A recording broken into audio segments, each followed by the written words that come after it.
మహాలక్ష్మి ఆవిడ పేరులోనే ఉంది మహాలక్ష్మి అని, సరస్వతి అని కూడా ఉందండి. మనం పొరపాటు పడతామని ముందే ఇచ్చారు వాడు. పార్వతి, సరస్వతి ఈ పేర్లన్నీ ఆవిడ పేర్లే అని చెప్పి ఇచ్చారు లేదా సహస్రనామాల్లో. ఏం దరిద్రం పట్టింది, అన్ని నామాలు ఇచ్చారు ఆవిడ. ఇవన్నీ కూడా ఆవిడవే అని చెప్తుంటే మళ్ళీ ఇవన్నీ ఒక్కడే వేరు వేరు. మనలో అయినటువంటి వేరుగా చూసేటువంటి వేరు ఒకటి ఉందే, అది పోదు. అన్నింటినీ వేరు వేరుగా చూసేటువంటి ఒక కులిపేరు వేరు ఒకటి ఉంటుంది, అది మోకెత్తుతూ ఉంటుంది ఎప్పుడు. దానివల్ల ఇవన్నీ డిఫరెన్స్ కనిపిస్తూ ఉంటుంది. అందుకని శివుడు వేరు, విష్ణువు వేరు, ఆ డిపార్ట్మెంట్ వేరు, వీరి డిపార్ట్మెంట్ వేరు. అందుకని అలా ఉంటే సరస్వతి ఏమర్థం అవుతుంది? అందుకని సరస్వతి ఒకరి నుంచి ఒకరిని ప్రసరించేటువంటిది, జ్ఞానస్వరూపిణి అయినటువంటిది. అటువంటి జ్ఞానస్వరూపిణి అయినటువంటి ప్రసరించేటువంటి స్వభావం కలిగినటువంటి సరస్వతి మనం రక్షించుగాక.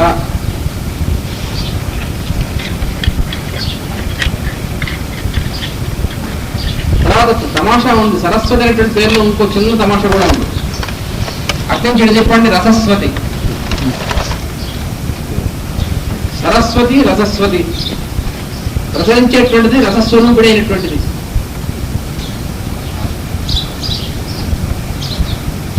ఆ సంస్కృతం భాషకు ఉందండి తమాషా అంతా.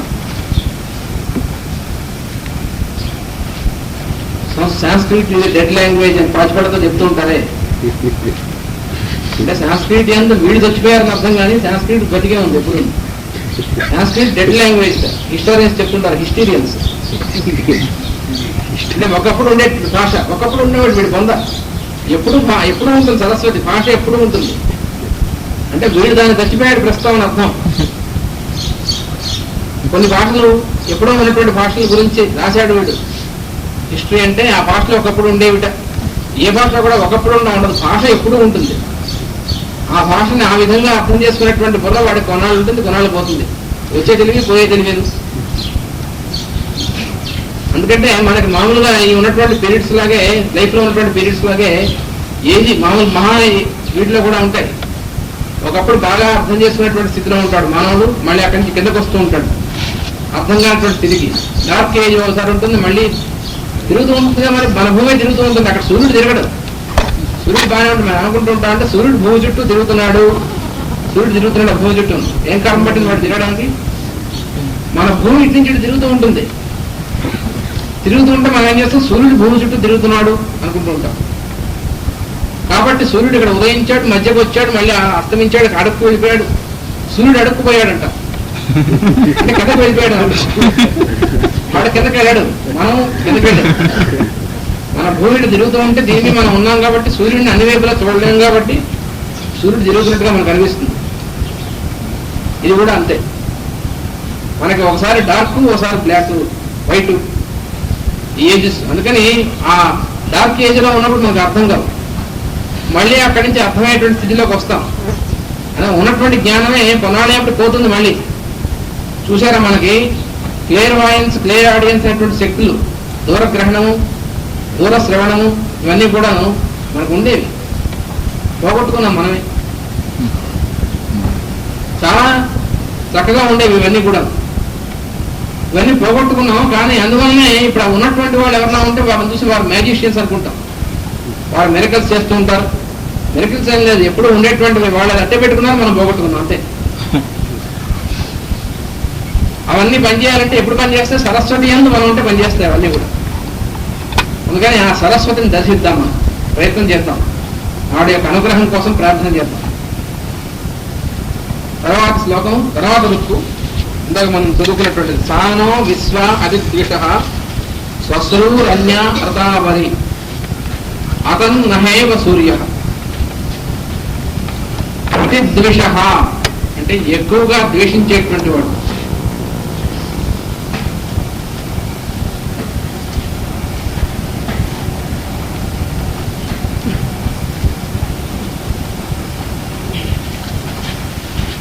అలా ఎక్కువగా ద్వేషించేటువంటి వాళ్ళని చేయించి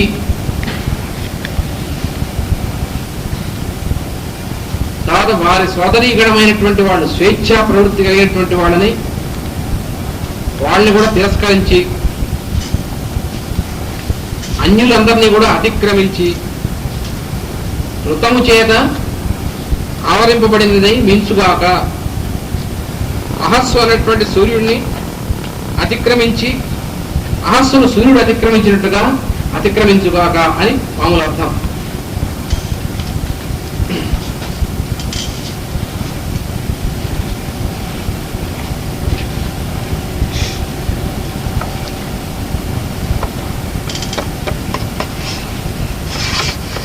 ద్వేషించు వారిని అతిక్రమించుగాక. ఎందుకని అంటే ఆవిడ ఋతావరి, సరస్వతి ఋతావరి అన్నది. ఋతావరి అంటే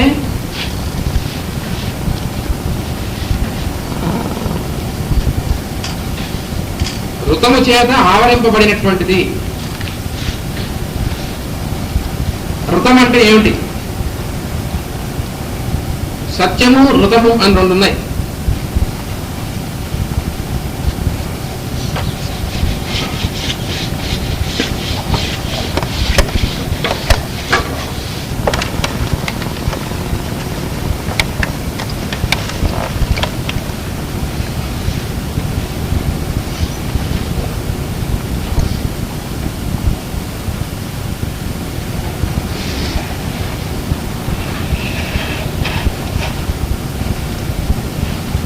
సత్యం చ నృతం చ సత్యం అభాత్ అని, అంటే సత్యం మొత్తం అసలు సత్యం ఉందే అది ఏదంటే సత్యము ఋతము కలిసి సత్యం అన్నది. సత్యం అంటే మనకు తెలుసు. ఏమిటి తెలుసు సత్యం అంటే? సత్యం కాదగా, అది కాదు.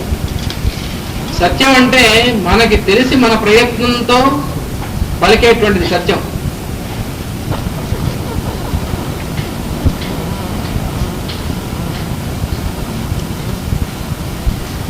మన ప్రయత్నంతో మనం పలికేటువంటిది ఏదైతే ఉందో అది సత్యం అవుతుంది.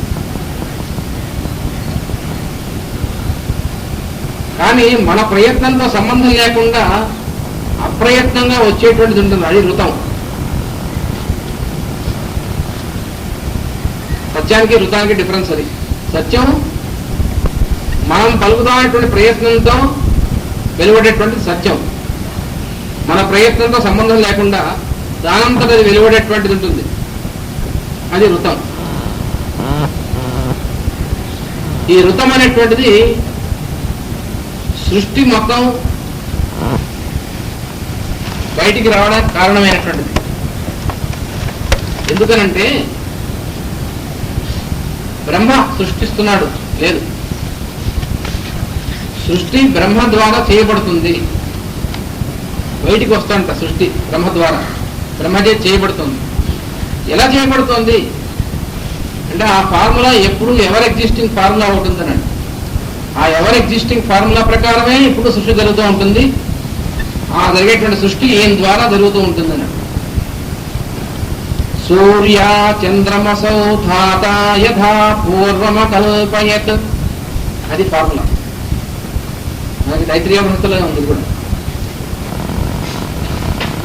సూర్యుడిని చంద్రుడిని సృష్టిలో ఉన్నటువంటి వీటన్నింటినీ కూడా ధాత అంటే వీటి సృష్టించేటువంటి బ్రహ్మగారు నాడే ఎలా సృష్టించాడయ్యా అంటే యథాపూర్వం అకల్పయత్, ఇంతకు పూర్వం ఉన్నటువంటి ఫార్ములా ప్రకారమే సృష్టించాడు. ఈయన కొత్తగా ఫార్ములా ఏం వేసుకోలేదు. ఎందుకంటే ఫార్ములా వేయడం ఈ పని కాదు. ఫార్ములా వేసినటువంటి ఆయన అక్కడ ఉన్నాడు పైన నారాయణుడు. ఫార్ములా మొత్తం ఆయనది. దాన్ని ఇంప్లిమెంట్ చేస్తున్నాడు ఈయన. అంటే అసలు ఎస్సీ గారు ఆయన నారాయణుడు అనమాట. ఆయన ప్లాన్ ని ఈ గారు ఎగ్జిక్యూట్ చేస్తున్నాడు. ఎవరి ద్వారా అంటే ప్రజాపతి మొదలైనటువంటి వాళ్ళు ఉన్నారు, అంటే ఏఈలు జేఈలు వీళ్ళందరి ద్వారా అది జరుగుతున్నటువంటిది మొత్తం. అసలు ఎస్సీ గారు ఆయన నారాయణుడు. అందుకని ధాత, ఈ ధాత ఉన్నాడే సృష్టించేటువంటి ఆయన యథాపూర్వం అకల్పయత్, అంటే ఈ బ్రహ్మగారు కూడా సృష్టింపబడ్డాడుగా. ఎప్పుడో ఒకప్పుడు సృష్టింపబడినటువంటి ఆయన కూడా ఎటర్నల్, ఎప్పుడు ఉన్నటువంటి ఆయన కాదు. అంటే బ్రహ్మ అనగానే పరబ్రహ్మ అనుకోకూడదు. పరబ్రహ్మ వేరు. పరబ్రహ్మ అనేటువంటి పదం ఎవరు సూచిస్తుంది? ఆయన్ని, అసలు ఆయన్ని, అబ్సల్యూట్ అంటే నారాయణుడు అని ఏదైతే అంటున్నామో ఆయన సూచించేటువంటిది. ఈ సృష్టికర్త అయినటువంటి బ్రహ్మని పరబ్రహ్మ కాదు. అందుకనే రోజు మనం చదువుకుంటాం శ్లోకం. ఏ శ్లోకం ఉండేది? గురుర్ బ్రహ్మ. అందులో గురుర్ బ్రహ్మ, గురుర్ విష్ణు, గురుదేవో మహేశ్వర చెప్పేశాం. మళ్ళీ గురు సాక్షాత్ పరబ్రహ్మ ఎందుకు చెప్పాలి అక్కడ పక్కన? అంటే ఆ బ్రహ్మ ఈ బ్రహ్మ అయితే మళ్ళీ రెండోసారి చెప్పాలంటే ఛందస్సు సరిపోకనేమిటి? ఆ శ్లోకం రాసినటువంటి వాడికి ఛందస్సు సరిపోక పెట్టాడు మళ్ళీ. అది కాదు, గురువుని ముందు త్రిమూర్తులు యొక్క రూపంలో చూస్తున్నాం. సృష్టించేటువంటి వాడు, స్థితి కలిగించేటువంటి వాడు, లయం కలిగించేటువంటి వాడుగా ముందు. అయితే అంత మాత్రమే కాదంటే గురువు ఇంకా అంతకంటే కూడా హైయెస్ట్ అబ్సల్యూట్ అసలు పరబ్రహ్మ ఉన్నాడే, ఆయనతో సమానమైనటువంటి వాడే గురువు అన్నాడు. ఎందుకంటే ఆయన్ని మనం రిలీజ్ చేయాలంటే, ఆయన రీచ్ అవ్వాలంటే గురువు ద్వారా తప్ప ఇంకో మార్గం లేదు. కాబట్టి ఆయన చేరాలంటే ఎవరి ద్వారా చేరాలి? గురువు ద్వారా మాత్రమే. గురువు అనేటువంటి ద్వారం నుంచి చేరాల్సిందే, కానీ గురువు లేకుండా సొంతంగా రియలైజ్ చేస్తాను ఎవరు చేయలేడు. గురువు లేక జ్ఞానమే లేదు అసలు. అందుకని గురు సాక్షాత్ పరం బ్రహ్మ అన్న కారణం అది. అందుకని ఆయన పరబ్రహ్మ. ఆయన ధాత అంటే ఆయన కాదు, ధాత అంటే సృష్టికర్త అయినటువంటి బ్రహ్మ. ఈ సృష్టికర్త అయినటువంటి బ్రహ్మ ఈ మొత్తం సృష్టిని దేని ప్రకారం సృష్టిస్తున్నాడు? ఆయన సొంతంగా సృష్టించడానికి వీల్లేదు, ఆయన కూడా సొంతంగా చేయడానికి వీల్లేదు. No independence. ఫార్ములా ఎప్పుడు అక్కడ ఉంది. ఆయన ఇచ్చినటువంటి, ఆయన పెట్టినటువంటి ఫార్ములా ఉంది, పరబ్రహ్మ ఇచ్చినటువంటి ఫార్ములా.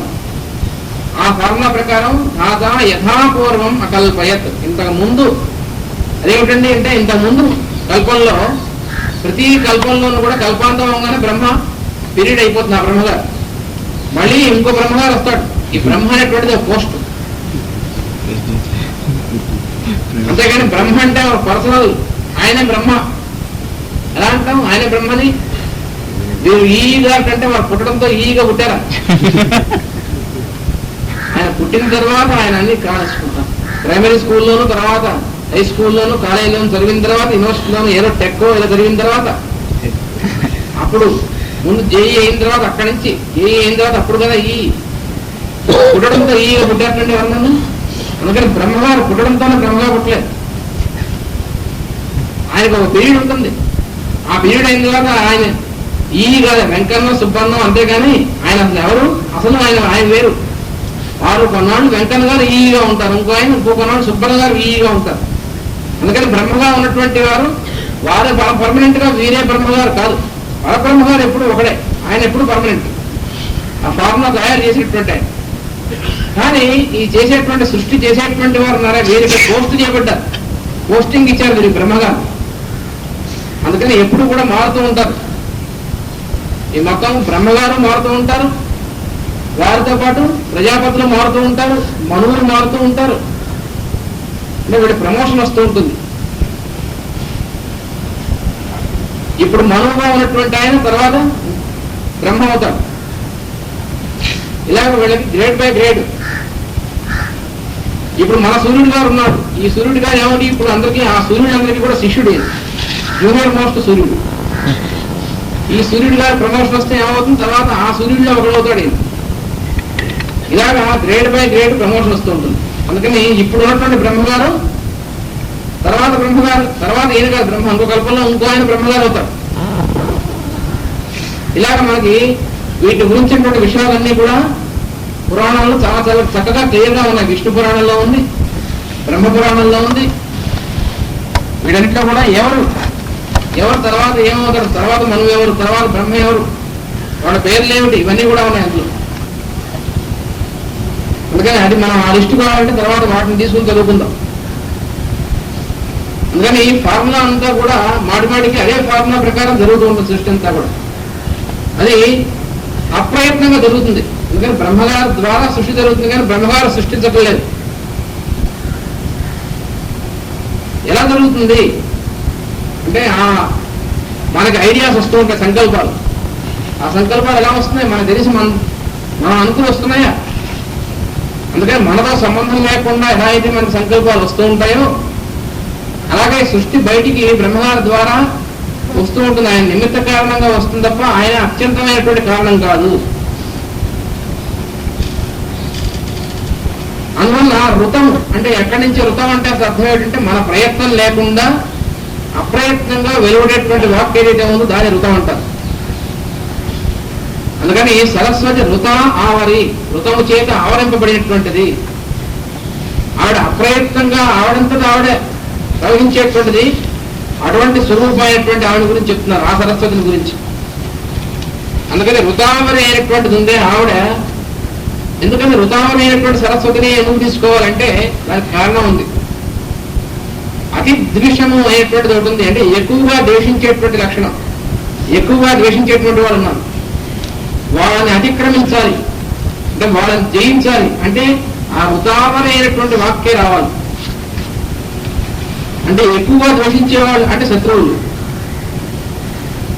అందుకే శత్రువుని జయించాలి అంటే అర్థం ఏమిటంటే మనం మాట్లాడేటువంటి వాక్కు ఉందే, మనం మామూలుగా రోజు ఉపయోగిస్తున్నటువంటి వాక్కు, దానిలో అతి ద్వేష అంటే ద్వేషముతో కూడినటువంటిది ఎక్కువ వెలువడుతూ ఉంటుంది. అంటే మనం మాట్లాడేటువంటిది వ్యర్థమైనటువంటిది, ద్వేషంతో కూడినటువంటిది, ఇతరులను ద్వేషించేటువంటిది, రాంగ్ సైడ్ ఆఫ్ స్పీచ్. దాన్ని జయించాలంటే ఋతావరి అయినటువంటి సరస్వతి రావాల్సిందే. అది దాన్ని జయించను. శత్రువు అంటే ఆశ, మన వాక్కు సంగతి చెప్పేది. శత్రువు అంటే బయట కాదు, బయట శత్రువులు ఎక్కడ లేరు. శత్రువులు ఎక్కడ ఉంటారు? శత్రువుగా చూసేటువంటి ఆ చూపు తేడా ఉందే, అది ఆ శత్రువుగా చూసేటువంటి చూపు ఇక్కడ తేడా, కానీ ఇక్కడ సర్దుకోవాలి. బయట శత్రువు అని ఎక్కడైనా ఉంటాడు, శత్రువు అని పుడతాడు ఎవడైనా. వీరు భర్తగా అవుతాం అంటే వాడు భర్తగా పుట్టాడు ఎక్కడైనా. వాడు పుట్టిన తర్వాత పెరిగిన తర్వాత ఎవరికో కాబట్టి భర్త అయ్యాడు. ఈవిడ భార్య అంటే భార్యగా పుట్టింది ఆవిడ. అంటే మనం ఏం చేస్తుంటాం, అట్నుంచి ఇన్వర్షన్స్ ఆలోచిస్తూ ఉంటాం. అది రివర్స్ చేసుకోవాలి మళ్ళీ. అందుకని శత్రువు అంటే ఎక్కడ శత్రువుగా పుట్టడు ఎవడం, ఆ ఉన్నటువంటి వాడిని మనం శత్రువుగా చూస్తూ ఉంటాం.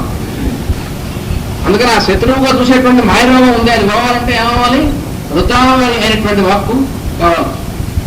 ఋతము చేత ఆవరింపబడినటువంటి సరస్వతి దేవి వస్తే తప్ప ఈ అతి ద్వేషులైనటువంటివి ఏవైతే ఉన్నాయంటే నెగటివ్ ఫోర్సెస్, ద్వేషించేటువంటి వాళ్ళు ఉన్నారు మళ్ళీ అంటూ వాళ్ళని మనం ద్వేషిస్తూ ఉంటాం. మనం ఏం చేస్తూ ఉంటాం, శత్రువులను పిలుస్తూ ఉంటాం. వాళ్ళ ఎందుకు మనం శత్రుత్వం వహిస్తాం. అందువల్ల శత్రువులు ఉంటారు. నాకు చాలా మంది శత్రువులు ఉన్నారు. ఎందుకు? వాళ్ళందరికీ వీడు శత్రువు కాబట్టి.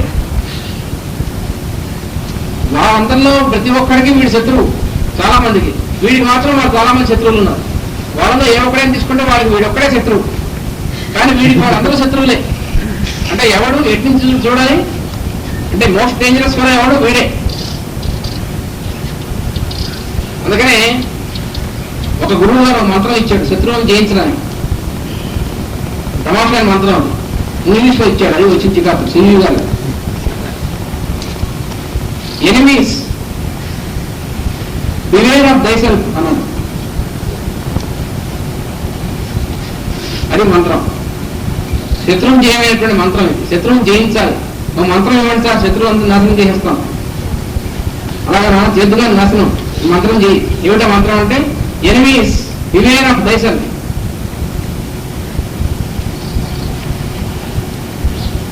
శత్రువులు నాశనం చేయాలంటే నీ నుంచి నువ్వు జాగ్రత్తగా ఉండు. అదేమిటంటే మంత్రం, ఇదే మంత్రం. శత్రువుని జయించాలంటే మనం ఇక్కడ ఆన్ ప్రేమ అనగానే వాడు భస్మం అయిపోవాలి. అది మంత్రం ఇవ్వమంటే నేను ఏమిచ్చాడు ఈయన అలాగా. బివేర్ ఆఫ్ దైసెల్ఫ్ అంటే శత్రువులు అనేటువంటి త్వరలో పురుగు ఏదైతే ఉందో అది పోగొట్టుకునేటువంటి ప్రయత్నం చేయాలంటే నువ్వే జాగ్రత్త, నువ్వే పెద్ద శత్రువువి. అందుకని శత్రువు నాశనం అయిపోవాలని యజ్ఞం చేశానంటే ముందు నువ్వు నాశనం అయిపోతావు. అది అందులో ఉన్నటువంటి అర్థం. శత్రువు నాశనం అయిపోగాక అని చెప్పి కనుక మనం మంత్రం చేస్తే నిజంగా ఆ మంత్రానికి మనకు నిజంగా పవర్ ఇచ్చారనుకోండి, ఇస్తే మనం కూర్చుని సంకల్పించి మనం ఉన్నటువంటి శత్రువులు నాశనం అయిపోగాక అంటే మనమే ఫస్ట్ శత్రువు. అందుకే ముందు మనమే పడి తెచ్చిపోతాం అందులో. అందుకని ఎవడు ఫస్ట్ శత్రువు అనేది మనమే.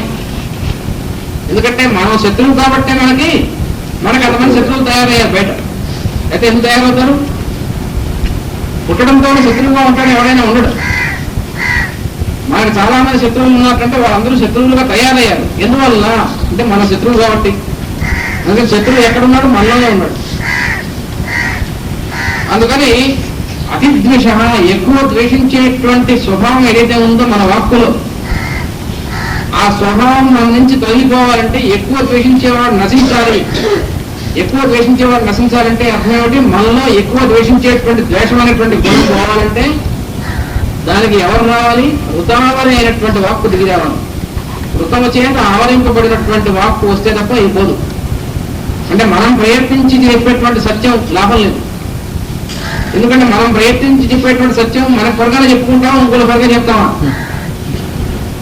మన ప్రయత్నంతో వచ్చేటువంటి వాక్కులు మనకు కావాల్సినట్టుగా చెప్పుకుంటామా? డెవిల్ కోటింగ్ స్క్రిప్చర్స్ అంటారు.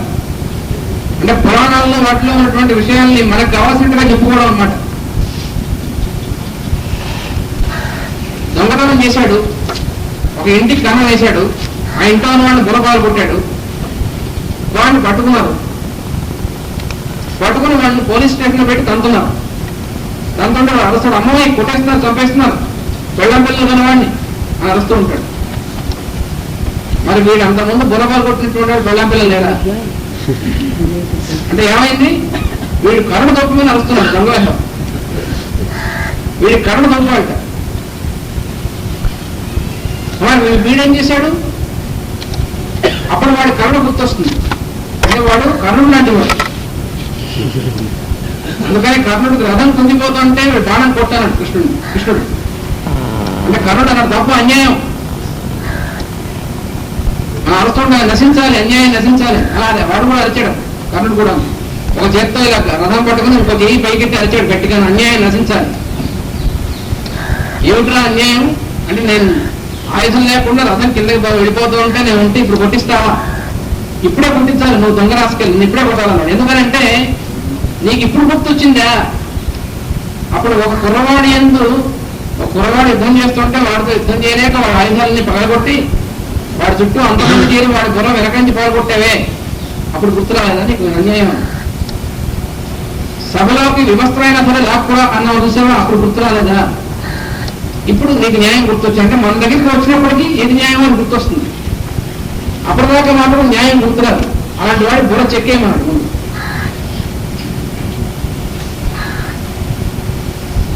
అప్పుడు అహింస పరమో ధర్మ అంటే లాభం లేదు. మనం ఎప్పుడు కూడా అహింస పరమో ధర్మ అని ఒకటే చెప్పుకుంటూ ఉంటాం. దాని తర్వాత ఇంకో పాదం కూడా ఉంది పక్కనే, ధర్మ హింస తథైవచ. హింస పరమో ధర్మ అనే శ్లోకంలో ఒక పాదంలో చెప్పుకుంటాం. పక్కనే ధర్మ హింస తథైవచ అంటే ధర్మం కోసం చేసేటువంటి హింస కూడా అహింసే రాపాయన. ఒక 10 మందిని కూలి చేసినటువంటి వాడు ఉంటాడు, వాడిని పట్టుకుని వాడికి మరణశిక్ష విధిస్తే వాళ్ళు ఏం చేస్తారు? వాళ్ళ చేతికి కూడా కత్తిచ్చి వీటితో కత్తి యుద్ధం చేస్తారా? వాడిని చేతులు కాళ్ళు కట్టేసి త్వరగా తీసేస్తారు వాడిని. అక్కడికి వెళ్ళి అహింస వాడు అరుస్తూ ఉంటాడు, హింస ఉండకూడదు, అహింస వదిలేయాలి. కానీ వాడికి ఎప్పుడు గుర్తు ఉండాల్సింది అంతకుముందు వాడు కూని గీసినప్పుడు అప్పుడు గుర్తుండాలి వాడికి, అది హింస అనేటువంటి విషయం. కానీ వాడి దగ్గరికి వచ్చిన తర్వాత గుర్తొచ్చింది అంటే వాడి ముందు చెక్కేమన్నాడు. అందుకని కర్ణుడు చెప్పాడు, ఒరే అబ్బాయి నీకు ఇప్పుడు గుర్తొచ్చింది కాబట్టి బెటర్ లక్ నెక్స్ట్ టైం అంటే కొట్టవాడిని అన్నాడు ముందు.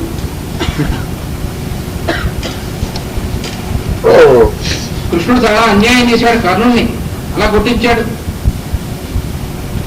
భీష్ముని పక్క నుంచి కొట్టించాడు, ద్రోణుని అస్త్ర సన్యాసం చేసినప్పుడు కొట్టించాడు. పిచ్చిపోతులన్నీ చాలా రాశారు వ్యాఖ్యానాలు. ఎందుకు చేయించాడు? వాళ్ళందరూ ఎవళ్ళు ఏం చేశారు? వాళ్ళు అధర్మం అని తెలిసి కూడా అటు పక్కన ఎందుకున్నారు? ఒళ్ళు పోరా, ఏది ధర్మమో ఏది అధర్మమో అతను తెలియదు, తెలిసి కూడా అధర్మం వైపునే ఉన్నారు కాబట్టి కొట్టేసేయాల్సిందే వాళ్ళు. అది అందువల్ల సత్యం అనేటువంటిది మనకు కావాల్సినట్టుగా చెప్పుకునేటువంటిది ఎక్కువ ఉంటుంది కదా. మనకు అనుకూలంగా మనం ఏ పరిస్థితిలో ఉన్నామో దానికి అనుకూలంగా అన్వయించుకుంటూ ఉంటాం. అందువల్ల దానివల్ల ఏం లాభం లేదు. మన అతిద్వేషం అయినటువంటి వాళ్ళు నశించాలంటే, అతిద్వేషం పోవాలంటే వృతాని అయినటువంటి సరస్వతి వస్తే తప్ప, దానంతట వచ్చేటువంటి వాక్కు వస్తే తప్ప క్లియర్ అవుతాం. అందుకని వృతాని అయినటువంటి రూపంలో నువ్వు రావాల్సింది. సా నో విశ్వ అతిద్విష, సా అంటే ఆ సరస్వతి, నహ మా యొక్క అతిద్వేష, ఎక్కువగా ద్వేషించేటువంటి స్వభావం ఏదైతే మా వాక్కులో ఉందో దాన్ని అంతమందించాలంటే ఋతావరి, ఋతము చేత ఆవరింపబడేటువంటి స్వరూపం కాదానివిగా రావాల్సింది. అయితే ఇంకోటి అన్నాడు, శ్వశ్రురన్య, శ్వశ్రువు, శ్వస అంటే సిస్టర్ అంటే సోదరి.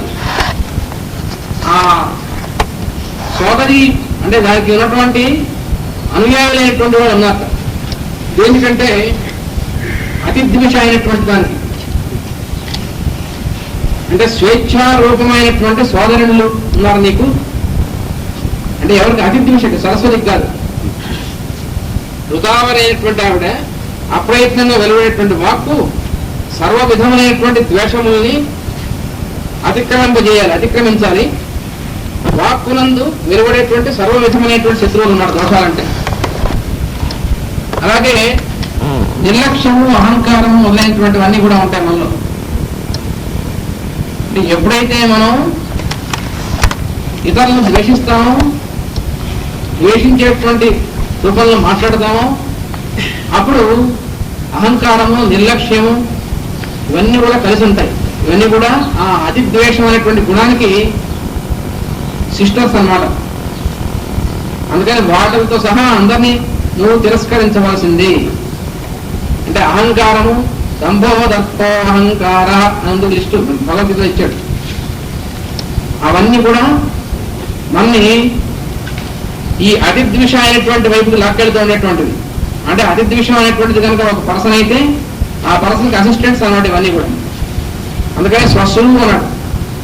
ఇవన్నీ కూడా సిస్టర్స్. వాటన్నిటినీ కూడా నువ్వు తిరస్కరించవలసింది.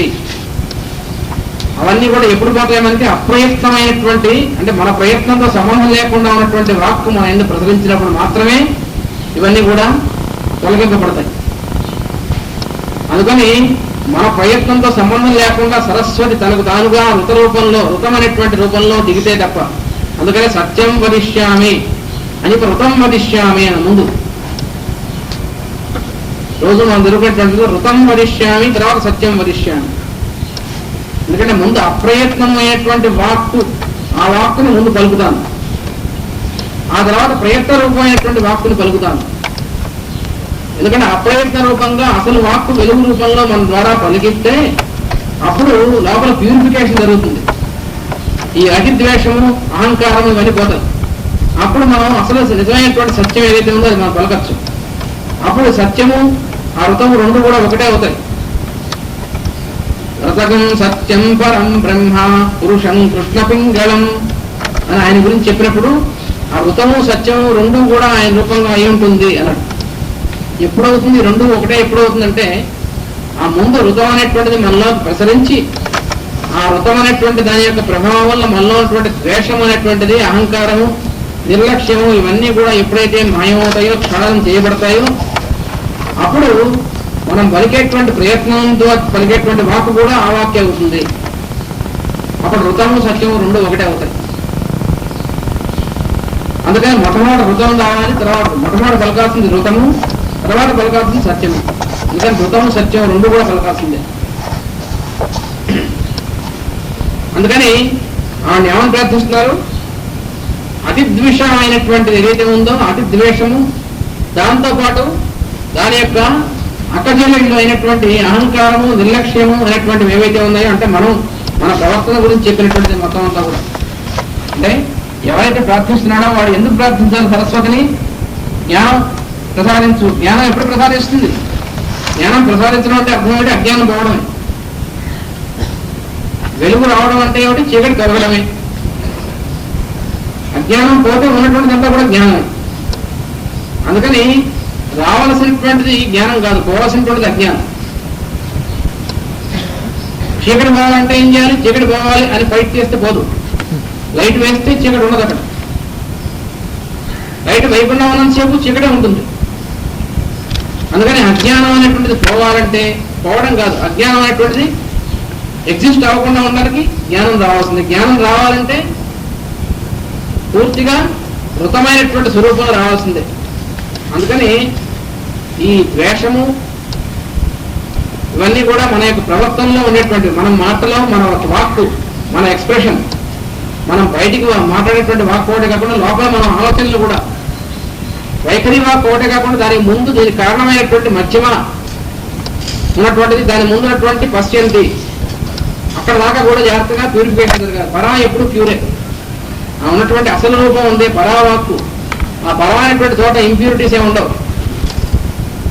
ఈ ఇంప్యూరిటీస్ ఎక్కడి వరకు మధ్యమ దగ్గర నుంచి మొదలెడతాయి. ఎందుకంటే మధ్యమ వాక్కు అనేటువంటిది ఏమిటి, మనం బయటికి దేనైతే పలుకుతామో ఆ పలికే ముందు లోపల మనం మనస్సులో అంటే ఇది మెంటల్ స్పీచ్. మధ్యమ వాక్ అంటే అది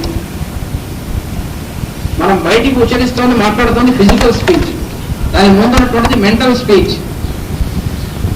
అందుకని ఈ మెంటల్ స్పీచ్ ప్యూరిఫై అవ్వకపోతే ఫిజికల్ స్పీచ్ ప్యూరిఫై అవ్వదు. అందుకని ఆ వాక్ ప్యూరిఫై అవుతే తప్ప లోపల ఉన్నటువంటి ఆలోచనతో సహా మొత్తం ప్యూరిఫై అవ్వాలి. బయటికి బాగా తీయగా మాట్లాడుతూ ఉండి లోపల దూషిస్తూ ఉన్నాం అనుకోండి ఏమీ లాభం లేదు. తేనె పూసిన కత్తి అంటూ ఉంటారు సరే, ఏం లాభం లేదు. అలా మనం ప్రవర్తించకూడదు. అది మరీ డేంజర్. లోపల ఏముందో అది బయటికి ఎక్స్ప్రెస్ చేస్తే కొంతవరకు పర్వాలేదు, కానీ లోపల చాలా ద్వేషంతో ఉండి బయటికి చాలా పాలిష్గా ఉంటాడు వాడు, మరీ ప్రమాదం. అటువంటి వాడు మరీ ప్రమాదం.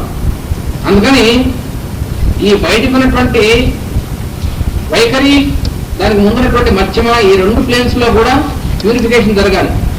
అందుకని అతి ద్వేషమైనటువంటి ఏదైతే ఉందో స్వభావం వల్ల ఆ స్వభావము దానికి లెఫ్టినెంట్స్ దానికి అసిస్టెంట్స్ అయినటువంటి అహంకారము నిర్లక్ష్యము అంటే ఇతరులైన మన స్వభావంలో ఉన్నటువంటి మొత్తం నెగిటివ్ పాయింట్స్ అన్ని కూడా ఇవన్నీ కూడా పవిత్రీకరణ చేయబడాలి. భాషా ప్రభావాలంటే వృతావరి అయినటువంటి వాక్కు మన ఎందుకు అనుగ్రహింపబడుగాక, అదే అక్కడ ఉన్నటువంటి ప్రార్థన. అందుకని వృతముల చేత ఆవరిపోబడినటువంటి అంటే అప్రయత్నంగా వెలువడేటువంటి సత్యమైన వాక్కు ఏదైతే ఉందో ఆ వాక్కు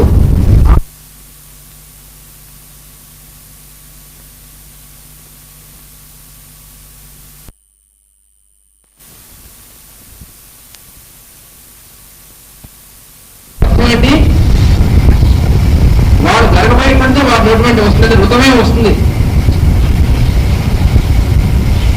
అది ఉత్తరరామ చరిత్రలో చెప్తాడు. ఈ ఋషుల గురించి చెప్తూ వీళ్ళు మహానుభావులైనటువంటి వాళ్ళు చెప్పింది జరుగుతుంది కాదు, జరగబోయేటువంటిది వాడు నోటివంటి వస్తుంది అన్నాడు. ఆ జరగబోయేటువంటిది మాత్రమే వస్తుంది వాడు నోటివంటి, వాడి ప్రయత్నం ఏం లేదు. అంటే బయటికి వచ్చేటువంటిది ఉచ్చరింపబడేటువంటిది ఆ జరగబోయేటువంటిది ఎప్పుడు ఒకటే అన్నాడు. ఎందువల్లంటే వాడి వాక్కు ఎప్పుడూ ప్యూర్గా ఉంటుంది కాబట్టి. అంటే సంకల్పంలో కూడా ఎక్కడ తేడా ఉండదు.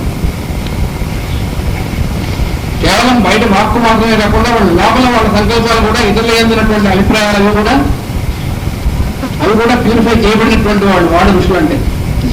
అందుకనే వాళ్ళకి జ్ఞానం భాషిస్తుంది, దర్శనం కలుగుతుంది వాళ్ళకి. ఎందుకంటే మొత్తం ఆల్ ప్యూర్ కాబట్టి వాళ్ళు ఎప్పుడు ఎక్కడ వాళ్ళు ఎగ్జిస్ట్ అవుతుంటారు. ఆ మొట్టమొదటి స్టేట్ ఏదైతే ఉంటే పరా అనేటువంటి స్టేట్ అక్కడే ఉంటారు, అక్కడి నుంచి పనిచేస్తుంటారు. వాళ్ళు ఈ కింద మాట్లాడుతూ ఉంటారు, కానీ వాళ్ళ ఎగ్జిస్టెన్స్ కాన్షియస్నెస్ ఎక్కడ వాళ్ళకి స్థిరంగా ఉంటుంది, వాళ్ళ బుద్ధి అక్కడ ఉంటుంది, స్థితప్రజ్ఞమైనటువంటి అది. అందుకని ఈ వాక్కు ఏం చేయాలి, ప్యూరిఫికేషన్ ఎక్కడ చేస్తుందంటే ఈ మొత్తం ఇతరుల యందు మనకున్నటువంటి అభిప్రాయాల దగ్గర నుంచి మొత్తం ప్యూరిఫికేషన్ జరగాలి. అందుకని అప్రయత్నంగా వచ్చేటువంటి వృతమైనటువంటి వాక్కు ద్వారా ఇవన్నీ కూడా నిరర్ధకములుగా చేయబడుగాక. ఇది మనలో ఉన్నటువంటి ఇంప్యూరిటీస్ అన్ని కూడా పోగొట్టుకోబడుగాక. ఎందుకంటే దేనివల్ల అయితే మనకి శత్రువులు ఉద్భవిస్తారో అంటే ఏం మాట్లాడితే మనకి శత్రువులైనటువంటి వాళ్ళు ఏర్పడతారో అటువంటి నెగిటివ్ ఎలిమెంట్ మన నుంచి లేకుండా చేయబడుగాక. దీనివల్ల వృతమైనటువంటి వాక్కు వాళ్ళు. దానికి ఉదాహరణ ఇచ్చాడు. అతన్నహే వసూర్య అన్నాడు. అహము అనేటువంటిది ఏదైతే ఉందో అహస్సు అనేటువంటిది దాన్ని సూర్యుడు అతిక్రమించినట్టుగాను అన్నాడు. అంటే అర్థం ఏమిటి, సూర్యుడు ఇలా పైకి ఎక్కుతూ ఉంటాడు అన్నాడు, పైకి ప్రయాణం చేస్తూ ఉంటాడు. అహస్సు అంటే రోజు. ఈ రోజులో ఏం జరుగుతూ ఉంటుంది, సూర్యుడు ఉదయం అనేటువంటి దాని దగ్గర నుంచి ఒక్కొక్క స్టేజ్లోనే పైకి ఎక్కుతూ ఉంటాడు సూర్యుడు. అంటే పైకి ఎక్కడం అంటే అర్థమంటే మనకు రిలేటివ్గా అనమాట. అంటే ఏం చేస్తూ ఉంటాడు, అడ్వాన్స్ అవుతూ ఉంటాడు, ఎప్పుడు ముందుకు నడుస్తూ ఉంటాడు సూర్యుడు. ఆ నడిచేటువంటి సూర్యుడు ఏం చేస్తూ ఉంటాడు, అహోరాత్రములు అనేటువంటి వాటిని అతిక్రమిస్తూ ఉంటాడు ఎప్పుడు కూడా. అంటే ఇవన్నీ కూడా ఆయన్ని చేత అతిక్రమింపబడుతున్నాయి, వీటన్నిటిని కూడా దాటుతూ ఉంటాడు ఎప్పుడు. అహోరాత్రాలు అనేటువంటి ఎవరికి ఉన్నాయి, ఆ సూర్యుడి యొక్క గమనించి రిలేటివ్గా ఉన్నటువంటి మనకి. కానీ సూర్యుడికి అహస్సు లేదు, రాత్రి లేదు. అలాగా అంటే అహస్సు రాత్రి మనకున్న, ఎందుకని మనం పనిచేసేటువంటి టైం కొంత, రెస్ట్ తీసుకునేటువంటి టైం కొంత, ఆ రెండోదే ఎక్కువ ఉంటుంది అనుకోండి. ఒక గంట వర్క్, దానికి కాంపన్సేటింగ్ గా 2 గంటలు రెస్ట్. అప్పటికి కూడా చస్తున్నాం అంటూ ఉంటాం చాలా మంది. బాగున్నాను సార్ అంటే ఏం బాగాలంటే చస్తున్నాం, వాడు బతుకుతూ చస్తున్నాం అంటాడు. అంటే అది కూడా సిన్సియర్ గా కాదు, చస్తున్నానికి నిజంగా చచ్చిపోవాలో చచ్చిపోడు అని బతికించాడు. కానీ ఏదో బాగున్నావా అని అడిగితే ఏమన్నా పొరపాటున ఏమన్నా అడిగితే బాగున్నావా, ఏం బాగుందండి, ఎప్పుడూ అలాగే ఉంటుంది వాడి మొహం. ఎందుకంటే వాడికి అహస్సు రాత్రి 2 ఉన్నాయి కాబట్టి. పైగా వాడికి అహస్సు కంటే రాత్రి ఎక్కువ ఉంటుంది అని కోరుకుంటాడు. ఎందుకంటే నిద్ర ఎక్కువసార్లు నిద్రపోతే బాగుండు. వాడు పనిచేసేప్పుడు కూడా అలాగే ఉంటుంది వాడు వ్యవహారం అంతా. పనిలో కూడా నిద్రపోతూనే ఉంటాడు. ఎందుకంటే ఆఫీసు 10 గంటలకి 11 గంటలకు వెళ్ళి ఆ తర్వాత 12 గంటల దాకా అటు ఇటు కాస్త చూస్తూ ఉండి మళ్ళీ 12 గంటల టీ కోసం బయటికి వెళ్ళి మళ్ళీ 1 గంట అవుతుండగా వచ్చి 1 గంట అవగానే లంచ్కి వెళ్ళి ఇలా ఉంటుంది కదా మొదలు రొటీన్ అంతా కూడా. మళ్ళీ 3 గంటలకు ఆఫీసుకి వచ్చి 3:30కి టీ కోసం వెళ్ళి ఎప్పుడు వీడు వర్క్ చేసేది. అందుకని ప్రాజెక్ట్ అలా ఏడుస్తూ ఉంటాయి. ఏ ప్రాజెక్ట్ అని అంటే మొన్నే ఎక్సెప్షన్ ఏంటి, మన శరీరం కూడా ప్రాజెక్టే. మన సొంత ప్రాజెక్ట్ అంటే మన శరీరం అనమాట. అది అలా ఎందుకు ఏడుస్తూ ఉంటుందంటే వర్క్ చేసేటువంటి దానికంటే రెస్ట్ ఎక్కువ కావాలి. అంటే అలసిపోయాను అనేటువంటిది, అలసిపోయాను అనుకున్నాడా వచ్చాడు అలసిపోయాడు అనమాట. ఎందుకంటే మనమే ప్రపోజ్ చేసుకుంటున్నాం అలసిపోవడం. చాలా పని చేసామండి అలసిపోయాం అనుకున్నాడా వాడు నీరసం వస్తుంది వెంటనే. అలా అలసిపోయాము అనుకోకుండా ఉన్నటువంటి వాడికి ఎంత పని చేయడం నీరసం కాదు. అలాంటి వాడిని మనం చూస్తున్నాం. ఎదురుకున్న దాదాపు ఇక్కడ ఉన్నారు. ఎప్పుడైనా అన్నారా అలసిపోయాన్ని? ఆయనకి ఉన్న వయస్సు ఎంత, మనం గట్టిగా కూడా 1 గంట ఎక్కువ మేలుకుంటేనే అయ్యి బాబాయ్ మధ్యాహ్నం కూడా నిద్రపోయినా ఇంకా చాలకుండా కళ్ళు మండిపోతున్నాయి. ఎక్కడి నుంచి వస్తుంది, ఎందువల్ల అంటే మనమే ప్రపోజ్ చేసుకుంటాం. అలసిపోయాం అనేటువంటి ప్రపోజల్ మనకే వస్తుంది. మనం ఏది ప్రపోజ్ చేసుకుంటామో అదే మనకి అనుభవంలోకి వస్తుంది. మన చేతిలోనే ఉంది. You can be happy if you propose to be happy. You are not happy because you are not proposing happiness. అదే సింపుల్, వెరీ సింపుల్. మనం ఆనందంగా ఉండడానికి ప్రపోజ్ చేసుకునేటువంటి విధంగా పెట్టి పుట్టలేదు కాబట్టి ఆనందంగా ఉంటుంది. భగవానుడు మనం ఎప్పుడు ఆనందంగానే ఉండమని, ఒరే నానా ఆనందంగా ఉండరా అంటూ ఉంటాడు. నీకేమయ్యా నువ్వైతే ఆనందంగా ఉంటావు, మనకు చాలా ప్రాబ్లమ్స్ ఉన్నాయి అయితే అలాగే ఏడు ఉంటాడు. నువ్వు మనమే చెప్పుకున్నాం కదా ప్రాబ్లమ్స్ ఉన్నాయి నిజమే, కానీ ప్రాబ్లమ్స్ ఉన్నా కూడా ఏడమని చెప్పాడా? వాడికంటే ఎక్కువ ప్రాబ్లమ్స్ ఉన్నాయి మనకి. వాడు పుడుతూనే వాడు చంపేద్దామని వాడిని మర్దనటం శని జరిగే వాడికి. వాడు పుట్టిన కొద్ది రోజుల్లోనే పూతన శకటాసురుడు, తృణావర్తుడు, ఎంతమంది అలాంటిది మనకుంటే ఏమైపోయి ఉండేవా ఈ వాడికి. ఎప్పుడు ఎవడేం చేస్తాడో తెలియదు, కానీ వాడు ఎప్పుడు నవ్వుతూనే ఉన్నట్ట. ఎవరైనా నీకేం ప్రాబ్లం లేదా, నాకేం ప్రాబ్లం పొమ్మన్నట్టు. ప్రాబ్లంగా ఉంటే మళ్ళీ ఉండేవాడు వాడు కూడా. ఎందుకని వాడు హ్యాపీగా ఉన్నాడు, ఎందుకని మనం హ్యాపీగా లేకపోతున్నాం అంటే ఇదే చెప్పాడు. You propose to be happy.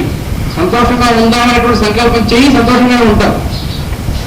సంతోషంగా ఉండాలంటే, ఆనందంగా ఉండాలంటే ఏం చేయాలంటే ఆనందంగా ఉండడమే, ఇంకోటేం చేయకూడదు. మనం ఆ తప్ప మిగతా చేస్తుంటాం. ఆనందంగా ఉండేటువంటి దానికి తప్ప మిగతా అన్ని ఆనందం కాకుండా అన్ని చేస్తుంటాం. అందుకని ఆనందంగా ఉండలేదు.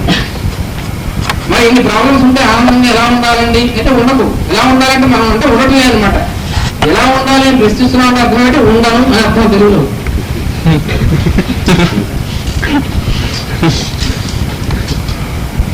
చాలా ఎక్కువైందిట. ఎందుకు ఎక్కువైంది? అమ్మాయి పెళ్లి అవ్వలేదు కాబట్టి. నిద్ర పట్టలేదు. రాత్రి కూర్చొని ఆలోచిస్తుంది, అమ్మాయి పెళ్లి కాలేదు. రాత్రి కూర్చొని ఆలోచించడమే సొల్యూషన్ అయితే మేమందరం కలిసి మేల్కొంటాం, మీ అమ్మాయి పెళ్లి అయిపోతుంది అంటేనే అంటాడు వాడు. ప్రమోషన్ రాలేదు, తలకందుగా తపస్సు చేస్తున్నాం రాదు. కానీ అలా కనుక నువ్వు రాత్రి మూడు కూర్చొని టెన్షన్ పడితే ప్రమోషన్ వచ్చేటైతే అందరం కలిసి పడతాం, పంచుకుందాం టెన్షన్, ఏమీ లాభం లేదు. అందుకని హ్యాపీనెస్, ఆనందం, గ్లిస్ ఇవన్నీ కూడా ఎక్కడో ఉండవు. మనం ఆనందంగా ఉండదలుచుకో క్షణంలోనే ఆనందంగా ఉంటాం. సత్య ఫలం అది. ఆనందంగా ఉండదలుచుకోలేదు కాబట్టి ఉండట్లేదు మనం. అంటే ఉంటాం, బాగోలేదు, ఆరోగ్యంగా లేదు కాబట్టి ఆనందంగా ఎలా ఉంటాం అంటే మనం అట్టించు ఆనందంగా ఉంట బాగుంటుందా, బాగున్న వాడు ఆనందంగా ఉంటాడు. సంతోషంగా ఉన్నటువంటి వాడికి ఆరోగ్యం బాగుంటుందా, అదే ఆరోగ్యం బాగున్నటువంటి వాడు సంతోషంగా ఉంటాడా? అంటే నేను మనం చెప్పుకున్నట్టుగా ఉంటుంది, హార్ట్ ఫెయిల్ చచ్చిపోయాడు అంటున్నాను. వాడు చచ్చిపోయాడు కాబట్టి హార్ట్ అయిపోతుందా, హార్ట్ అయిపోతే చచ్చిపోతాడు వాడు. ఇవన్నీ కూడా అలాంటివి అట్టించి ఆలోచిస్తాం మనం. అందుకని ఆరోగ్యంగా ఉండాలంటే ఏం చేయాలి? ఆనందంగా ఉండాలి, సంతోషంగా ఉండాలి. ముందు సంతోషంగా ఉన్నటువంటి వాడికి అనారోగ్యం ఏమైనా ఉన్నట్టుగా ఉన్నా అది పోతుంది, దానికంటే ఏముండదు. కానీ మనకు ఆరోగ్యం లేదు కంటే ఎక్కడో చిన్న నట్టు పడింది అర్థం. డైరెక్ట్ ప్రూఫ్ అది. దాన్ని ఎవరు కాకుండా అవి ఆరోగ్య శాస్త్రంలో చెప్పుకున్నదే మనం. అందుకని మరి సరస్వతి యొక్క అనుగ్రహం ఎలా ఉండాలంటే మన లోపల శత్రువుల్ని పుట్టించేటువంటి ఏవైతే ఉన్నాయో నెగిటివ్, ఇవన్నీ కూడా లేకుండా ఉండడమే వాడి యొక్క అనుగ్రహం. ఇవి లేకుండా పోవాలి. అందుకని వీటన్నిటిని కూడా, అందుకని సూర్యుడు అహస్సు లేకుండా అహస్సును ఏదైతే అతిక్రమిస్తున్నాడో అలా అతిక్రమించు నువ్వు అని అంటున్నాడు సరస్వతి, ప్రార్థిస్తున్నాడు అన్నమాట. అంటే నాలో ఉన్నటువంటి ఇంప్యూరిటీస్ ఇవన్నీ కూడా ఉన్నాయే, వీటన్నిటిని కూడా ఎలా అతిక్రమించాలి? నువ్వు సూర్యుడు అహస్సును అతిక్రమించినట్టుగాను. అంటే వీటి యొక్క ఎగ్జిస్టెన్సే లేదు సూర్యుడికి. అహస్సు రాత్రి అనేటువంటి ఎగ్జిస్టెన్స్ లేదు. ఎప్పుడు కూడా ఎవర్ ఫ్రెష్ సూర్యుడు. అలాగే ఎవర్ ఫ్రెష్ గా ఉండేటువంటి స్థితిలో అట్టే పెట్టాను అర్థం. అహోరాత్రము అనేటువంటివి డిఫరెంట్ స్టేజెస్ అనేటువంటి లేకుండా ఎప్పుడు ఒకే స్థితి, ఆ స్థితిలో అట్టే పెట్టు. ఆ స్థితిలో ఉన్నటువంటి వాడు శత్రువు ఉండడు, మిత్రుడు ఉండడు, అందరూ ఒకటే. సమశత్రువు మిత్రేచ, మిత్రుడు లేదని అర్థం. వాడు వాళ్ళనే ఉంటాడు కానీ వాడు ఇన్ టర్మ్స్ ఆఫ్ శత్రువు, ఇన్ టర్మ్స్ ఆఫ్ మిత్రుడు ఉండదు. వాడికి కావాల్సి వచ్చేటువంటి వాడు, పనికిరానటువంటి వాడు ఇలా ఉండదు. ఒకడు మనకు బాగా ఇష్టం కంటే ఇంకోటి ఇష్టం లేనటువంటి వాడు ఉంటాడు పక్కనే. మనం ఒకటి బాగా లైక్ చేస్తాం, స్వీట్ చాలా ఇష్టం అంటే అర్థం పెట్టి మిగతా ఇష్టం లేదని అర్థం. అందుకని ఒకటి బాగా ఇష్టం అని ఉందంటే పక్కన ఇష్టం లేని ఇంకోటి పక్కన ఉంటుంది వెంటనే, నెగిటివ్ పాయింట్. అందుకని శత్రువు మిత్రుడు వాడు ప్రత్యేకంగా ఉన్నట్టు, వీడు నాకు చాలా థిక్ ఫ్రెండ్, వీడు ప్రత్యేకంగా నాకు స్నేహితుడు. అంటే మిగతా వాళ్ళు కొంచెం తక్కువ స్నేహితులు అనమాట. అంటే అర్థం ఏంటి, కొన్ని డిగ్రీ తగ్గిపోయింది అప్పుడే. అందుకని ఏమీ డిఫరెన్స్ లేకుండా ఉన్నటువంటి స్థితిలో మనం ఉన్నట్లయితే అప్పుడు ఏమీ నెగిటివ్ పాయింట్స్ అనేటువంటి మన దగ్గర ఉండవు. అటువంటి స్థితిని మనకి ఇవ్వమని చెప్పి సరస్వతిని ప్రార్థిస్తున్నాం అనమాట. అది మనం చేయాల్సిన ప్రార్థన. ఇంకా సరస్వతిని ఈ విధంగా ప్రార్థించాలి. ఉదాహరణైనటువంటి అతిద్యూషణమైనటువంటి మనలో ఏవైతే ఉన్నాయో సానో విశ్వమునందు, ఈ మొత్తం సృష్టిలో మొత్తం విశ్వమునందు ఏ నెగిటివ్ పాయింట్స్ ఉన్నాయంటే మనలో అనమాట.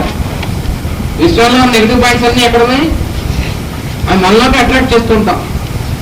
అందుకని ఈ మొత్తం విశ్వంలో అతిద్వేషం అనేటువంటి ఏదైతే ఉందో ఆ ద్వేషము, దాని యొక్క అనుయాయులైనటువంటి అక్కచెల్లెలైనటువంటివి ఉన్నాయి, అహంకారము, ఇవన్నీ కూడాను, నిర్లక్ష్యం, ఇవన్నీ ఈ మొత్తం అన్నింటినీ కూడా సూర్యుడు ఏ విధంగా అయితే అహస్సుని అంటే రోజు అనేటువంటి దాన్ని అహోరాత్రముని వీటిని కూడా లెక్క చేయకుండా పైకి వెళ్తూ ఉంటాడో, ప్రయాణం చేస్తూ ఉంటాడో, ఆ విధంగా అతిక్రమించి మమ్మల్ని రక్షించవలసింది అని ప్రార్థిస్తుంది సరస్వతిని.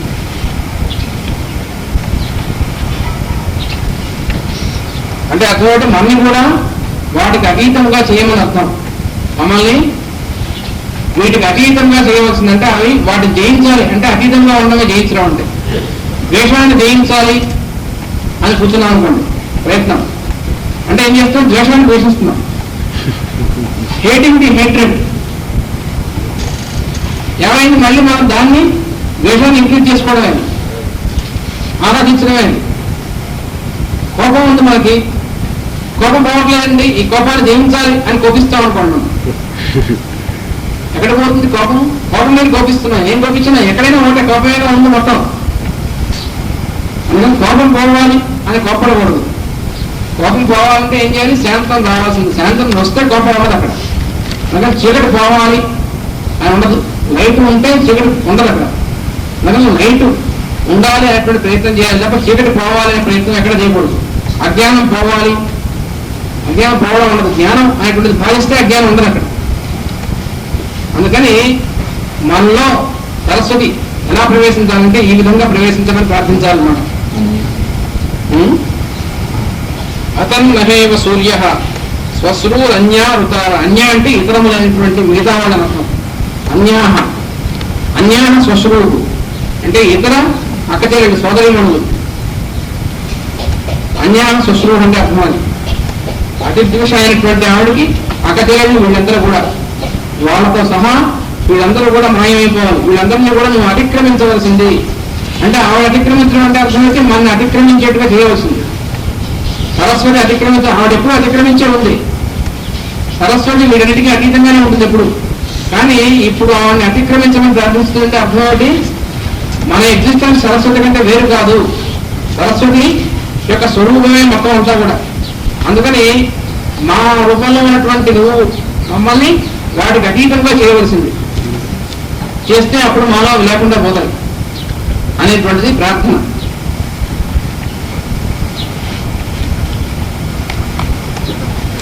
అందుకని సరస్వతి అనేటువంటి ఆరాధన ఉందే, ఈ సరస్వతి సూక్తంలో ఉన్నటువంటి రుక్కుల్లో వాటిని రోజు ధ్యానం చేయడం. తర్వాత అంగన్యాస కరన్యాసం అనేటువంటి పద్ధతి ఉంది. అది ఈ పుస్తకంలో ఇవ్వబడింది. న్యాస విద్య అనేటువంటిది. న్యాసం అంటే ఐడెంటిఫికేషన్. అంటే సరస్వతి ఎందు మనం ఉన్నట్టుగా ఐడెంటిఫై చేసుకోవడం. అలాగే ఎవరైనా సరే, నారాయణుడు కానీ సరస్వతి కానీ గాయత్రి కానీ సావిత్రి కానీ ఇన్ని అంగన్యాసము కరన్యాసము అంటే మొత్తం మన శరీరంలో ఉన్నటువంటి భాగాలుగా ఆ దేవతని అధిదేవతను ధ్యానం చేయడం. ఆ న్యాస విద్యతో కూడా సరస్వతిని ఎవరైతే ధ్యానం చేస్తారో వాళ్ళుగా ఉన్న మానసి వాళ్ళే సరస్వతి, పూర్తిగా రుకావరైనటువంటి సరస్వతిగా ఉంటారు. అటువంటి వాళ్ళ ద్వారా సరస్వతి సంపూర్ణంగా వ్యక్తం అవుతుంది, ప్రసన్నం అవుతుంది. సరస్వతి ఎప్పుడైతే సంపూర్ణంగా ప్రసన్నం అవుతుందో అప్పుడు మనకు తెలియనటువంటిది అంటూ ఉండదు. మొత్తం సకల విద్యలు వాటంతటివి భాషిస్తాయి. అంతేగాని ఈ విద్యల్ని మనం ప్రయత్నం చేసి చదువుకుంటే వచ్చేటువంటి చదువుకోవడం కాదు చేయాల్సింది. అవి అనుగ్రహం వల్ల వచ్చేటువంటి సరస్వతి యొక్క అనుగ్రహం కావాలి. సరస్వతి యొక్క అనుగ్రహం ఎలా వస్తుంది? మనకి గురువు యొక్క అనుగ్రహం వస్తుంది. అందుకని గురువు ఎక్కడికి వచ్చినా చివరికి నీకు గురువు లేకపోతే మాత్రం సరస్వతి కాదు, బ్రహ్మ కాదు, ఎవరు లాభం. అందుకని మొత్తం సర్వం గురువు ద్వారా రావాల్సిందే. అందుకని మనకి అదృష్టం వల్ల మనకి మాస్టర్ సివివి ఈకే మనకి అందుబాటులోనే ఉన్నటువంటిది కాబట్టి మనం అందుకుని వారి ద్వారా సరస్వతిని ఆరాధించి న్యాస విద్య అనేటువంటి దాంతో సరస్వతి యందు మనము నిలిచి ఉండుముగాక. సప్తస్వస సుదుష్ట అయినటువంటి సరస్వతి అంటే 7 అక్క చెల్లెలతో ఉన్నటువంటిది అని చెప్పారు. ఈ 7 అనేటువంటిది దాని గురించి నేను వివరించుంటాను. 7 అనేటువంటి ప్రిన్సిపల్ మన మొత్తం సృష్టికంతరికి కూడా అన్నిటిని కూడా 7. అయితే ఏమిటంటే ఒకసారి 3 అంటారు, ఒకసారి 4 అంటారు, ఒకసారి 5 అంటారు, ఒకసారి 7 అంటారు, 7 అంటారు అని అడగారు. ప్రతి నెంబర్కి దాని ఉన్నటువంటి పొటెన్సీ ఈ మొత్తం సృష్టిలో ఒకదానికి ఒక స్పెషాలిటీ ఉంది. మనం ఇందాక రుద్రాక్షరం చదువుతున్నప్పుడు గంట చదువుతున్నాం.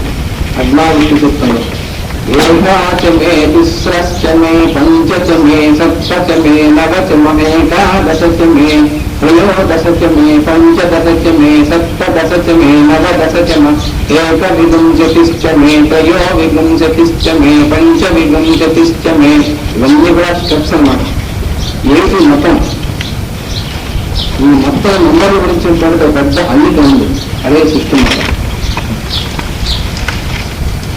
7 అనేటువంటి దానికి ఫార్ములా ఏమిటి అంటే 4+3 = 7. మనకు తెలిసిందే కొత్తగా చెప్పింది ఏంటి ఎవరు తెలియదా? ఇప్పుడు యూకేజీలో ఉన్నటువంటి పిల్లవాళ్ళకి తెలిసిన విషయం కానీ ఏంటి 4+3 = 7 అనేటువంటి సరస్వతికి ఈ నంబర్కి ఉన్నటువంటి రిలేషన్షిప్ ఏమిటి? దాంట్లో ఒక విశేషం ఉంది. అది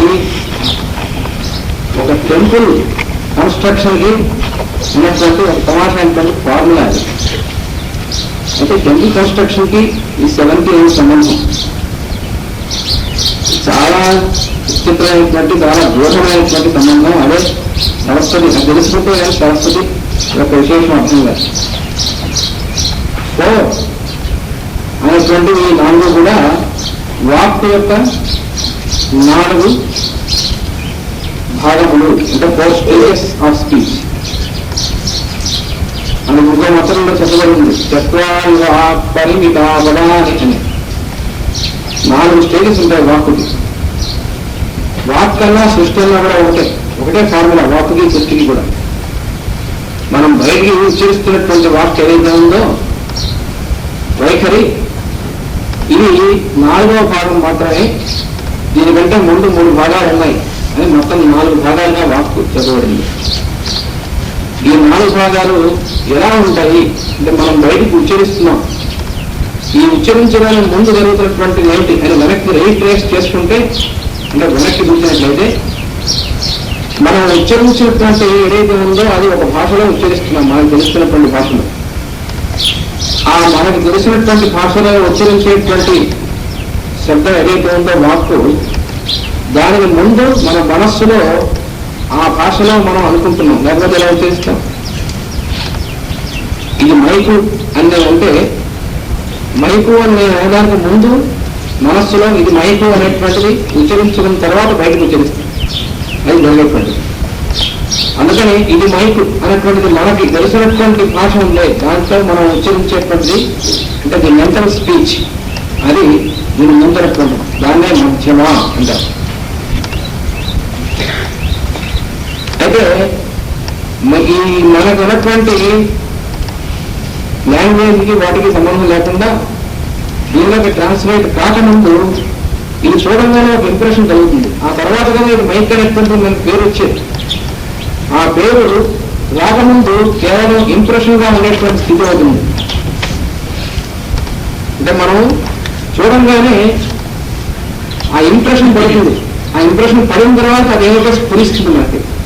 ఆ స్ఫురించేటువంటి తర్వాత ఈ మనకి మెంటల్ స్పీచ్ అనేటువంటి వస్తుంది. కానీ ఈ స్ఫురించడం అనేటువంటి మైండ్ యొక్క యాక్టివిటీ, మనస్సుకు సంబంధించినటువంటి ఈ మనస్సు కంటే ముందున్నటువంటి స్థితి ఉండే అక్కడ స్ఫురించుగా అంటే ఉన్నటువంటిది ప్రతిబింబించుగా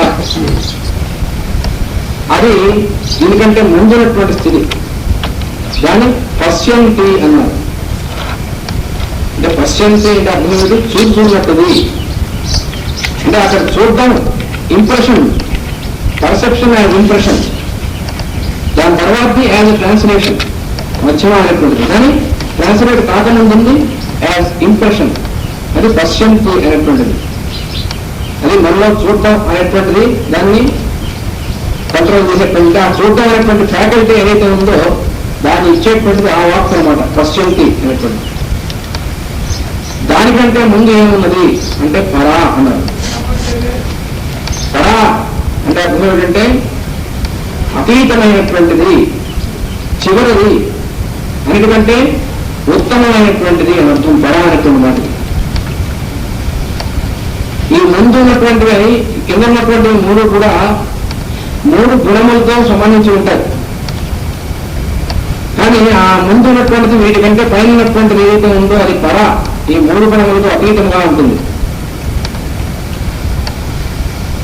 అందుకని అమ్మవారిని నిస్త్రైపుణ్యాపరాప అని మన లగ్న స్నానంలో వస్తుంది.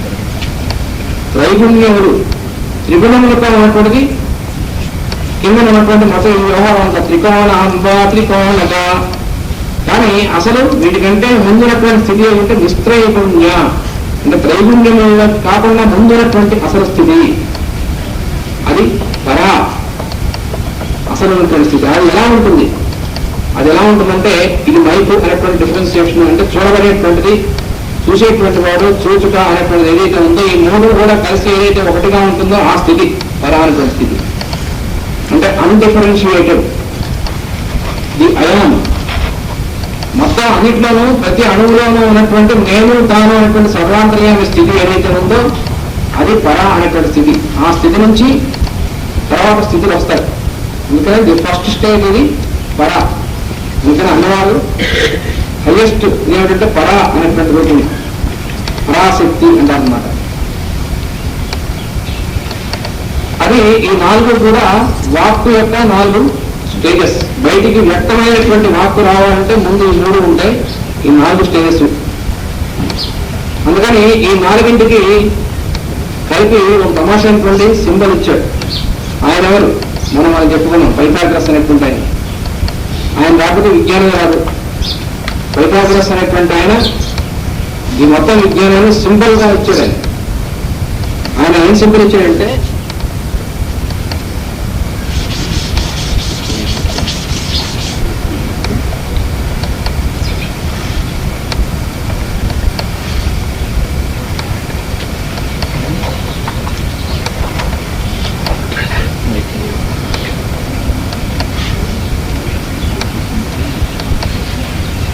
ఇలా ఒక స్క్వేర్ ఇచ్చాడు. ఈ 4ంటిని, ఈ 4 కూడా ఒక స్క్వేర్. దీన్ని ఇంకో తమాషా కూడా ఉంది దీంతో. అదేమిటంటే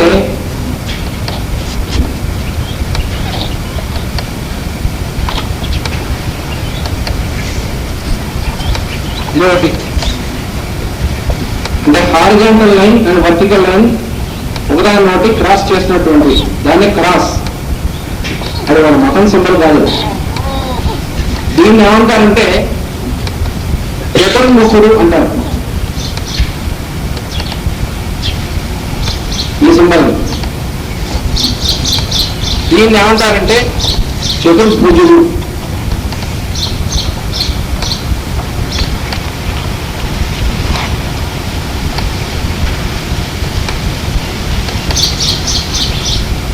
ఇప్పుడు 3 స్థాయిలు ఉన్నాయి అని చెప్పుకున్నాం కదా. 4 భాగాలు ఉన్నాయి వాక్కులో, 4 స్టేజెస్, 3 స్థాయిలు ఉన్నాయి, 3 లెవెల్స్.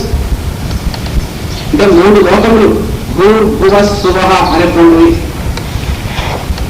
వాటిని అనుసరించి వాటికి సంబంధించినటువంటి 3 స్థాయిలు ఉన్నాయి. ఇంకా ఒక్కొక్క స్థితి 3 స్థాయిలు. ఆ 3 ఎలా ఉంటాయి?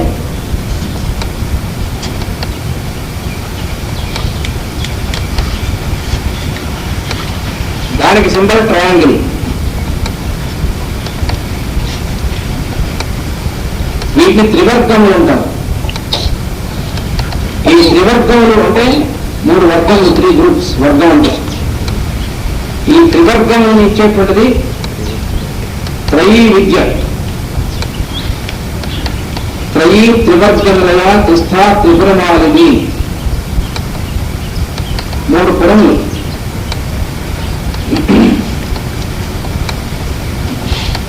ఇప్పుడు ఆ ట్రయాంగిల్ ని, ఈ స్క్వేర్ ని ఒకచోట చేస్తుంది.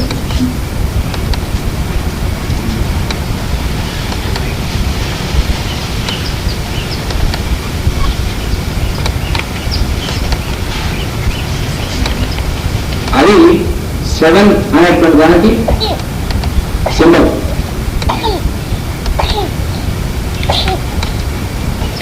ఈ 7 3 + 4 + 3 = 7 అనేటువంటి దానికి ఇది సింబల్.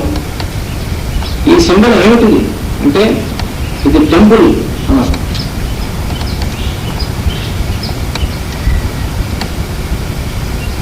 అది సప్త సప్తస్వస, దానికి 7 అక్కచెల్లెలు ఉంటారు. ఆవిడకి 7 అక్కచెల్లెలు అంటే ఏమిటి, మొత్తం 7 అనేటువంటి ప్రిన్సిపల్.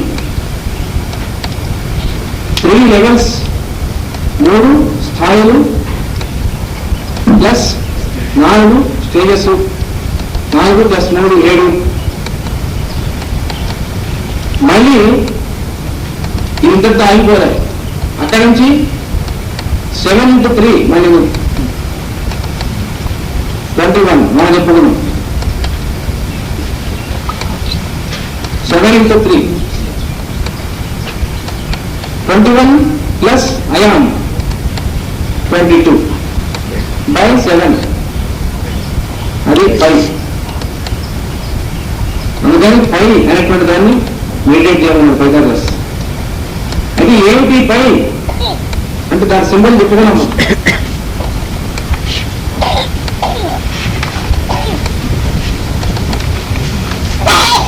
ఎక్కడ ఉంటుంది 5 అంటే ఎవరైతే పైని ధ్యానం చేస్తున్నాడో వాడే 5. ఇది సింబల్. మొత్తం మన ఈ శరీరం ఉందే, ఇది మనం అనుకుంటాం ఇది మన శరీరం, మనం ఏం పడితే చేయొచ్చు కాదు. ఈ శరీరం it is the grand symbol. అన్నిటికంటే పెద్ద సింబల్ ఏది ప్రపంచంలో కన్నా most mysterious and grand symbol ఏది జ్ఞాన్. ఎందుకంటే భగవంతుడి చేత క్రియేట్ చేయబడినటువంటిది. దీనిలో ఎన్ని రకాల సింబల్స్ ఉన్నాయో చూడండి. ఒకటి బ్రహ్మదండం, అది ఎక్కడ ఉంది, మనలోనే ఉంది, మన వెన్నుక. ఇక్కడ పైనుంచి కింద దాకా ఉన్నటువంటి దండం ఏదైతే ఉందో అది బ్రహ్మదండం. ఇక్కడ పైన బ్రహ్మరంధ్రం ఉంటుంది, దాన్ని అనుసరించి బ్రహ్మదండం ఉంటుంది. అది నాగదండం అన్నమాట. దానిలో మొత్తం సీక్రెట్స్ అన్ని రాసి ఉన్నాయి అన్నారు. దాన్ని ఏమన్నారు, ది ఏరన్స్ రాడ్ అన్నారు బైబిల్. దాన్ని పట్టుకుని వెళ్తాడు మోసెస్ అనేటువంటి వాడు దాంతో వండర్స్ చేస్తూ ఉంటారట. అంటే మనకి ఈ దండం ఏదైతే ఉందో వెన్నెముక అనేటువంటిది దాంట్లో మొత్తం సంస్థగా ఉంది. అది అదొక సింబల్. అలాగే మనం చెప్పుకున్నాం షట్చక్రములు, వాటిపైన సహస్రాలు, ఇవన్నీ కూడా ఎక్కడున్నాయి, మనలోనే ఉన్నాయి. మనలో లేనటువంటి అంటూ ఏం లేదు. మొత్తం సృష్టిలో ఉన్నటువంటి క్రమం అంతా కూడా మనలో ఉంది. అందుకని గ్రాండ్ సింబల్ జ్ఞానం అనేటువంటి వాడు. అందుకని పై సింబల్ ఎక్కడ ఉంటుంది, మనలోనే ఉంది పై అనేటువంటి సింబల్. అలాగే మనలో ఇంకో సింబల్ ఉంది, అది పంచతన్మాత్రసాయిక అనేటువంటిది. అంటే 5 పాయింటెడ్ స్టార్.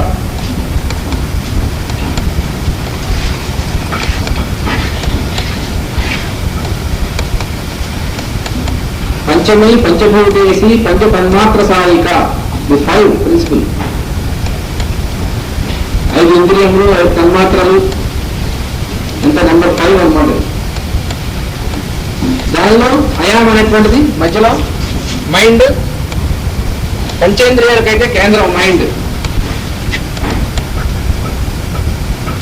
అది కూడా మన సింబలే. అదేమిటి, అన్ని మన సింబల్స్ ఎలా అవుతాయి, అన్ని మన సింబల్స్ కాబట్టి అవి మనకి సింబల్స్ గా ఇవ్వబడ్డాయి. మనకి కానటువంటిది కొత్తగా ఎక్కడి నుంచి ఇస్తే మనకు అర్థం కాదు. అందుకని మహర్షులు అయినటువంటి వాళ్ళ సింబల్స్ ఎక్కడి నుంచి ఇచ్చారు, మన నుంచి ఇచ్చారు. చూడండి, ఇలా నుంచుంటే ఏమైంది, 5 పాయింట్ స్టార్ అయింది. అందుకనే పరమ గురువుల్లో గురించి మనం ఉపదేశం పొందేప్పుడు ఉంచవలసినటువంటి పాస్టర్స్ కొన్ని ముద్రలు, ఆ ముద్రల్లో ఇదొకటి. మనం కరెక్ట్ గా అసలు ఉంచవలసినటువంటి పద్ధతి అన్నమాట. అది 5 పాయింట్ స్టార్. పంచేంద్రియములు మన అధీనంలో ఉండాలంటే కావాల్సినటువంటి ఏం పని చేయాలి అంటే ఈ